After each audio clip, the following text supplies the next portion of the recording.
बड़ी अदालत का बड़े केस में बड़ा फैसला। सुप्रीम कोर्ट ने पंजाब में इंतखाबात मुलतवी करने का फैसला कलअदम करार दे दिया। इलेक्शन कमीशन का 22 मार्च का फैसला गैर आईनी और गैर कानूनी करार। कहा कमीशन 90 रोज से आगे नहीं जा सकता। इलेक्शन 13 दिन आगे कर दिए। पंजाब में इंतखाबात 14 मई को करवाने का हुक्म। इलेक्शन कमीशन से कहा जहां इलेक्शन शेड्यूल रुका है वहीं से शुरू करें। उम्मीदवारों की हतमी फहरिस्त 19 अप्रैल तक जारी की जाए। इंतखाबी निशानात 20 अप्रैल को जारी हों।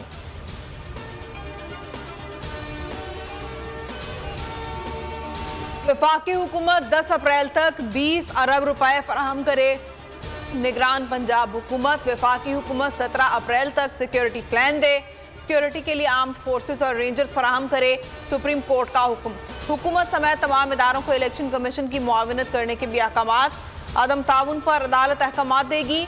खैबर पख्तूनख्वा में इंतखाबात का मामला अलग से देखा जाएगा। केपी हुकूमत ने सुप्रीम कोर्ट में कोई नुक्ता नहीं दिया। 6 सफ़ात पर मुश्तमिल तहरीरी हुक्मनामा जारी। फैसला है उस पर मैं तो दुख और अफसोस का इजहार ही कर सकता हूँ। 3 रुकनी बेंच के फैसले को रद्द कर दिया और फिर हैरानकुन बात यह है कि साथ ही ज़रूरत महसूस की कि 6 रुकनी बेंच की ज़रूरत है। ये सर्कुलर से या एग्जेक्टिव ऑर्डर से मसला हल होता नजर नहीं आया। वफाकी काबीना ने फैसला नाकाबिले अमल करार दे दिया। हुकूमत की मैं न मानूं की रट बरकरार। सुप्रीम कोर्ट के फैसले को मुस्तरद कर दिया। आजम नजीर तारड़ कहते हैं 12 फुल कोर्ट की इस्तदा की। फुल कोर्ट बन जाता तो हर किस्म का मनफी तासुर खत्म हो जाता। मुल्क किसी बहरान का मुतहम्मिल नहीं हो सकता। इंतखाबात से भागने वाले नहीं। राना सनाउल्लाह ने धमकी दी हालात इमरजेंसी वाले हुए तो आइन में ऑप्शन मौजूद है।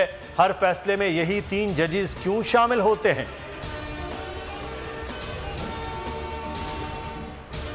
सुप्रीम कोर्ट का फैसला खुशाइंद है। अदालत ने आइन की हिफाजत की। इमरान खान कहते हैं पीटीआई फैसले के पीछे खड़ी है। पूरी कौम इलेक्शन की तैयारी करे। कप्तान का आज रात अवाम से अहम खिताब का भी इम्कान।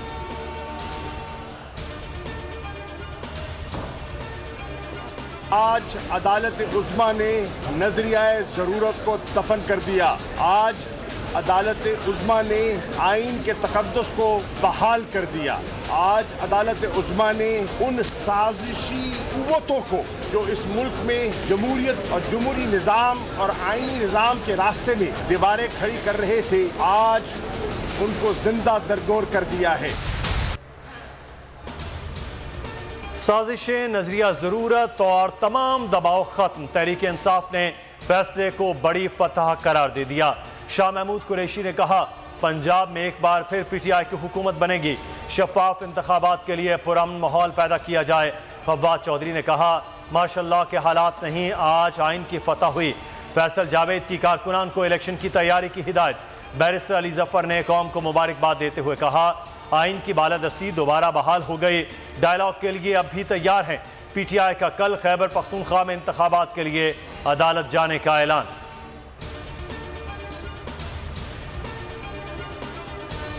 सुप्रीम कोर्ट के फैसले को मुस्तरद किया जा रहा है। हुकूमत की बदनीयती नजर आ रही है।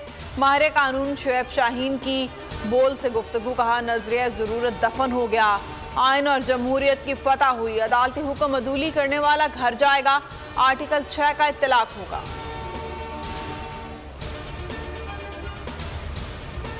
इलेक्शन कमीशन का फैसला सुप्रीम कोर्ट के बेंच ने कलअदम करार दे दिया है। 14 मई को पंजाब में इलेक्शन कराने का हुक्म जो है वो दिया गया है सुप्रीम कोर्ट ऑफ पाकिस्तान की तरफ से।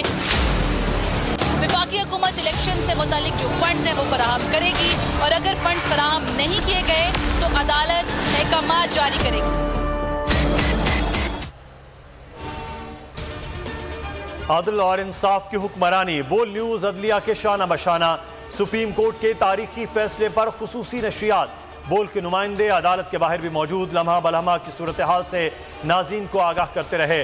टेलीथॉन में सैर हासिल गुफ्तगू। सियासी रहनुमाओं और मारूफ कानूनदानों के जामे तज्जिए और तबसरे। बोल ने तमाम चैनल्स को पीछे छोड़ दिया। हाफिज कुरान को मेडिकल में 20 इजाफी नंबरों से मुतालिक केस सुप्रीम कोर्ट ने उसको नोटिस को खारिज करते हुए निपटा दिया। जस्टिस एजाजुल एहसन ने कहा केस में दिए गए तमाम ऑर्डर वापस लिए जाते हैं। रजिस्ट्रार सुप्रीम कोर्ट के खिलाफ कार्रवाई खत्म कर दी।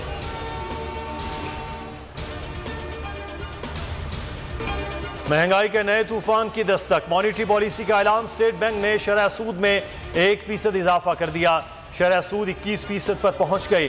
IMF के मुतालिबे पर शरह सूद में 3% इजाफा पहले किया गया था।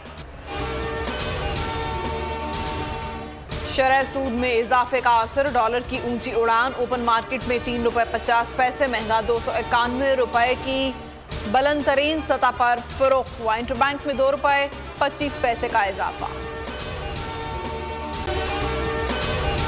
अगर आपको ये वीडियो पसंद आई है तो हमारे चैनल को सब्सक्राइब करें और बेल आइकन को प्रेस करें। तो नजर आ रहा है सामने लिखा हुआ है जुल्म मिटने के लिए 2 चीजों से मिटेगा भाई।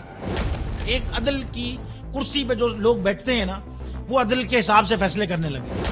दूसरा, कौम निकल खड़ी उस जुल्म के खिलाफ, तो जुल्म खत्म हो जाएगा। या इन दोनों में से कोई एक चीज हो जाए या दोनों हो जाए। अगर 420 का मुकदमा था, उस वक्त अदलिया में जो लोग बैठे हुए केस देख रहे थे, वो पूछते ना यार चीट हुआ कौन है। जब उनको दिखता कोई चीट नहीं हुआ, केस खत्म कर देते।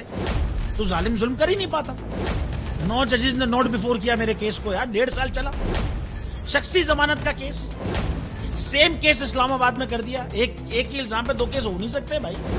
मतलब 60 दिन का वक्त होता है। 102 दिन के बाद मैं जीत गया, केस बरी हो गया। 102 दिन के बाद अपील फाइल की, एक्सेप्ट कर ली। नहीं करते ना एक्सेप्ट, खत्म हो जाता ना जुल्म यार। भरी अदालत में मुझे बरी कर दिया, फिर पता नहीं क्या हुआ 2.5 घंटे बाद का नोट बिफोर। मैं नहीं सुनता ये केस, खड़े रहते अपने फैसले पे, मिट जाता जुल्म। अल्लाह ताला ने बिठाया इस कुर्सी, इन कुर्सियों पे इनको यार, ये अल्लाह ताला की तरफ से फैसले करने हैं। तो या तो ये फैसले आएंगे, जुल्म मिट जाएगा, या कौम खड़ी हो जाएगी जुल्म के खिलाफ।